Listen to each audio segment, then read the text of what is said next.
Nice to see you again. Thanks for coming back Bill, to our program here. Here are some of the far-left groups planning to protest. Let's do this first. Code Pink, Democratic Socialists of America, U.S. Palestinian Community Network, Poor People's Army, Thank God for Abortion, Jewish Voice for Peace, Chicago. Here's what I found interesting. They're bussing in from Minnesota, Michigan, and Wisconsin. We have only heard from those three states going back to the Republican convention about a month ago. The plan is to give them a 1-mile route. That's pretty near the United Center where the convention will take place. They want 2.5 miles. The city makes the decision today. What is your guess about what the city decides? Well, I think, Bill, what we're going to see is that the mayor and his anti-American allies are going to do everything that they can do to accommodate these individuals who are hell-bent on disrupting the Democratic National Convention and, in their own words, making this greater than 1968. We know that the mayor has openly encouraged individuals to be able to protest, and his allies have told people that you don't even have to worry about permits. So whether they get 1 mile or 2 miles, we know that they are going to do everything they can to disrupt not only the convention, but life in the city of Chicago. Well, the city's going to try and keep it under control. I don't know how they do it. Bill McGurn writes Wall Street Journal, the Killer Kamala Convention. While party leaders hope for a show of unity, protests, especially if they are accompanied by chaos and violence, would paint a different picture for millions of Americans watching from their living rooms. Raymond, is this going to be a mess?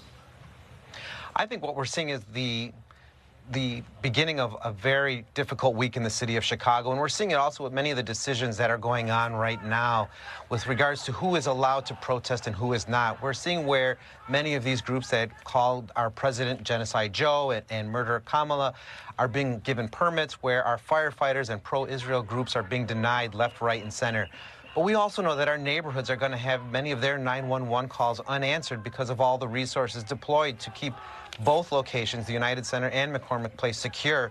And as Chicago has come to understand these protesters as being outside agitators, America does not. What America will see is a lot of anger and confusion and animosity towards America itself at the Democratic National Convention, which is not the message that we need to send as a party hoping to retain the White House. Yeah, but you're not going to get a ceasefire in the Middle East. I think a lot of people thought it was possible, but it's kind of a pipe dream right now. Hamas just minutes ago said the terms are not what they agreed to, so I don't know what happens there. Maybe Iran doesn't attack Israel for the next week.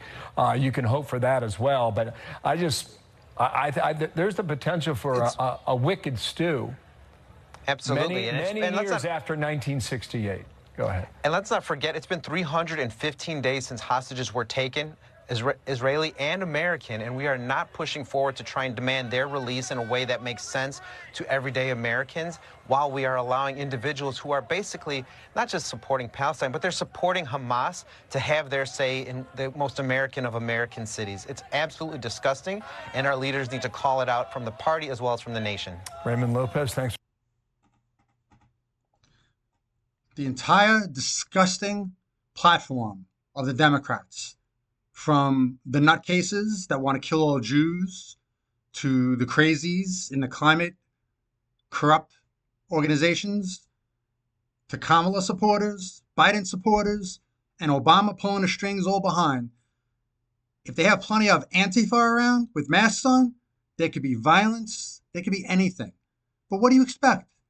This is the Democrat Party of the United States, the closest thing we have to Marxism and total corruption in this poor country, what we're going through with them.